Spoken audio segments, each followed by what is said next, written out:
Il y a des personnes qu'on remarque immédiatement. Elles n'ont pas besoin de parler fort, ni de se montrer. Elles sont là, et c'est suffisant. Elles captivent, intriguent, attirent.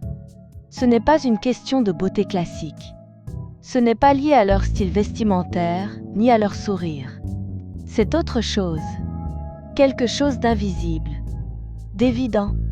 Et si je vous disais que ce magnétisme n'est pas un hasard? Et si vous découvriez que vous en possédez aussi? Mais qu'il sommeille, quelque part en vous, attendant d'être réveillé? Votre thème astral est une carte. Pas celle de votre destin, mais celle de votre énergie. Il contient les fréquences que vous émettez, les pulsations uniques de votre être. Vous n'êtes pas là pour copier une formule magique, mais pour révéler votre propre formule cosmique. Souvent, on cherche à séduire en jouant un rôle. Mais le véritable magnétisme, c'est quand vous ne jouez plus. Quand vous incarnez. Ce qui attire profondément, ce n'est pas ce que vous montrez. C'est ce que vous vibrez. Et cette vibration, elle est déjà présente dans votre ciel natal. Les planètes vous parlent. Elles racontent vos élans, vos fragilités, vos trésors. Quand vous vous alignez à elles, vous cessez de courir après l'amour, le succès, la reconnaissance. Vous devenez un aimant. Les bonnes choses viennent à vous, naturellement. Ce n'est pas de la magie. C'est de la mémoire céleste. Vous êtes né avec un champ magnétique personnel. Il est temps de le lire, de l'activer et de le rayonner. Il y a deux acteurs majeurs dans votre pouvoir d'attraction. Vénus, l'art d'aimer et de plaire. Mars, l'élan du désir et de l'affirmation. Vénus vous montre ce qui vous touche, ce que vous trouvez beau, ce qui vous fait vibrer. Mais surtout, comment vous attirez les autres naturellement. C'est votre aura de douceur, de grâce, de sensibilité. Une Vénus en taureau aime avec lenteur, par l'essence. Elle attire par sa présence apaisante. Une Vénus en balance séduit par le charme, le regard, la diplomatie. Une Vénus en Verseau intrigue par son originalité, sa liberté. Mais ce n'est que la moitié du tableau. Mars, lui, c'est votre manière d'agir, de désirer, de prendre l'initiative. C'est la pulsion brute, la passion, l'impulsion vers l'autre. Un Mars en Scorpion capte l'intensité et hypnotise. Un Mars en Bélier fonce, séduit par sa spontanéité. Un Mars en Capricorne attire par sa maîtrise et sa solidité. Lorsque Vénus et Mars dialoguent harmonieusement dans votre thème, vous devenez complémentaires. Réceptif et actif. Doux et intense. Présent et vibrant. Mais parfois, ces deux forces sont en tension. On attire, mais on n'ose pas. On désire, mais on bloque. On charme, mais on se sabote. Comprendre ces planètes dans votre carte natale, c'est apprendre à réconcilier ces deux énergies. À danser avec elles, plutôt qu'à les contrôler. Votre magnétisme devient alors un art sacré. Non pas une technique de séduction, mais un mouvement intérieur cohérent. Imaginez, chaque mot que vous prononcez, chaque regard, chaque silence, porte la signature vibrante de Vénus et Mars en vous. Et c'est là que naît l'authentique attraction. Celle qui ne s'explique pas, mais qui se ressent. On croit souvent que le signe solaire est tout. Mais en vérité, c'est l'ascendant que l'on perçoit d'abord. L'ascendant, c'est l'entrée de votre temple intérieur. C'est l'image spontanée que vous offrez au monde. Votre démarche, votre ton, vos gestes, votre façon d'exister. Avant même de parler, vous avez déjà communiqué. Par votre énergie. Un ascendant Lion rayonne avec autorité et chaleur. Un ascendant Cancer enveloppe, rassure, inspire confiance. Un ascendant Sagittaire ouvre l'espace, invite à l'aventure. Et chacun, à sa manière, génère une première impression puissante. Ce n'est pas une façade à corriger. C'est un canal à honorer. Maîtriser son ascendant, ce n'est pas devenir ce que les autres veulent voir. C'est exprimer pleinement ce que vous êtes déjà à travers la forme la plus naturelle. Trop souvent, on rejette son ascendant. On le trouve trop froid, trop intense, trop différent. Mais le secret, c'est de l'aimer. De le comprendre comme le gardien de votre énergie extérieure. Quand vous l'incarnez, les autres ressentent quelque chose d'authentique.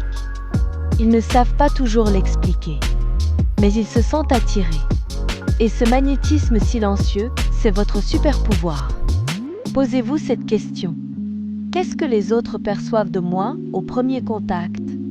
Est-ce que je le subis ou est-ce que je le choisis? L'ascendant, c'est le début du poème que vous écrivez chaque jour par votre simple présence. Faites en sorte qu'il soit vrai, vibrant et aligné avec le reste de votre constellation intérieure. Si Vénus et Mars gouvernent l'attirance visible, la Lune, elle, touche l'invisible. Elle gouverne votre monde intérieur. Elle murmure vos besoins profonds. Elle parle de sécurité émotionnelle, de résonance affective, de douceur intime. Une lune bien comprise, c'est une lumière intérieure stable. Une lune mal respectée, c'est un manque chronique, un vide, un doute permanent. Et devine quoi? Les gens le sentent. Une lune en Cancer a besoin d'un cocon. En Verseau, d'espace et d'originalité. En Scorpion, de profondeur, parfois de silence. Mais trop souvent, on ignore ses besoins. On joue un rôle.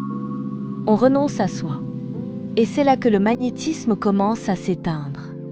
Car rien n'attire plus qu'une personne en paix avec ses besoins émotionnels. Mais ce n'est pas tout. Votre carte natale contient aussi des blocages karmiques, des schémas répétitifs, inconscients, souvent inscrits dans les aspects difficiles entre planètes. Par exemple, une opposition entre Vénus et Saturne peut signaler une peur du rejet ou une méfiance face à l'amour. Un carré entre Mars et la Lune peut révéler un conflit entre action et vulnérabilité. Ces tensions, si elles sont ignorées, agissent comme des champs de brouillage. Vous voulez attirer, mais vous envoyez des signaux contradictoires. Vous êtes rayonnant, mais votre énergie est brouillée par des filtres non résolus. Le travail ne consiste pas à éliminer ces blocages, mais à les transmuter, à comprendre leur rôle, à les transformer en force. Enfin, les rétrogrades méritent une attention particulière.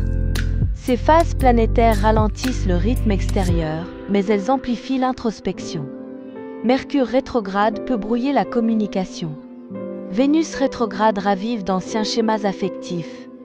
Mars rétrograde pousse à revoir sa façon d'agir. Ces périodes, bien vécues, deviennent des moments puissants de réalignement. Ce n'est pas le bon moment pour séduire. C'est le moment pour se réajuster. Le magnétisme, ce n'est pas de toujours avancer. C'est aussi de savoir s'arrêter, regarder en soi et relancer l'élan depuis un endroit plus juste. Connaître votre carte, c'est une chose. L'incarner en est une autre. Le magnétisme se vit au quotidien. Pas dans les grands gestes, mais dans les rituels simples, alignés avec votre énergie cosmique. Voici quelques pratiques sacrées pour activer votre charisme céleste. La présence consciente. Chaque matin, prenez quelques minutes pour ressentir votre corps, votre respiration, votre énergie du jour. Comment vous sentez-vous? Quelle planète domine votre humeur? Offrez-lui de l'attention. L'intention astrologique. Choisissez une planète à honorer chaque semaine. Une semaine vénusienne? Apprenez à recevoir, à savourer, à aimer sans attente. Une semaine martienne? Passez à l'action, affirmez votre désir, osez. Ce dialogue avec le ciel crée un pont entre le cosmos et votre quotidien. L'écriture lunaire. Chaque pleine lune, prenez un carnet. Écrivez ce que vous ressentez. Quels cycles se répètent? Quels blocages reviennent? La lune éclaire vos zones d'ombre. En l'écoutant, vous vous libérez. Le silence intentionnel. Parfois, pour briller, il faut se retirer. Créer du vide. Laissez l'énergie se recentrer.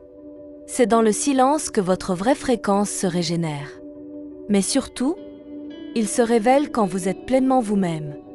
Quand vous arrêtez de séduire pour plaire et que vous commencez à rayonner pour vibrer. C'est ce moment précis où vous marchez avec confiance, non pas parce que vous voulez être vu, mais parce que vous avez enfin reconnu votre propre lumière. Et maintenant, 2025 est riche en mouvements célestes puissants. Préparez-vous à des périodes où votre magnétisme sera décuplé. Lorsque Vénus transite sur votre signe natal, lors des nouvelles lunes sur votre ascendant, lors des aspects harmonieux entre votre Mars natal et les planètes lentes, c'est à ces moments que l'univers vous souffle. C'est maintenant. Rayonne, attire, réalise. Ce que vous cherchez n'est pas à l'extérieur. C'est déjà en vous, inscrit dans les astres, codé dans votre carte, vibrant dans votre énergie. Vous n'avez pas besoin d'être plus, juste de vous reconnecter à ce que vous êtes déjà. Le magnétisme véritable, c'est de vivre en accord avec votre ciel intérieur. Et quand vous le faites, les autres le ressentent.